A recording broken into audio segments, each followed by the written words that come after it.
বহুদিন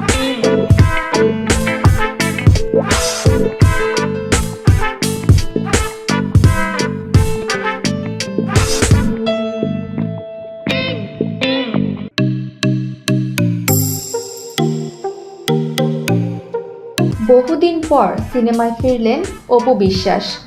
বহুদিনের গুঞ্জনের পর এবার মুখ খুললেন সিক্রেট সিনেমা নিয়ে, যেখানে তার নতুন নায়ক হিসেবে থাকছেন আদর আজাদ এবং ছবিটি নির্মাণ করছেন পরিচালক বন্ধন বিশ্বাস। দীর্ঘ অভিনয় জীবনে শতাধিক ছবিতে কাজ করেছেন তিনি। এর মধ্যে ৮০টির মতো সিনেমায় তার নায়ক ছিল শাকিব খান। এছাড়াও ছিলেন অমিত হাসান, কাজী মারুফ, নীরব, বাপ্পি চৌধুরী সহ বেশ কয়েকজন। তবে এবারের সিনেমাতে অপুর সাথে রয়েছে নতুন মুখ।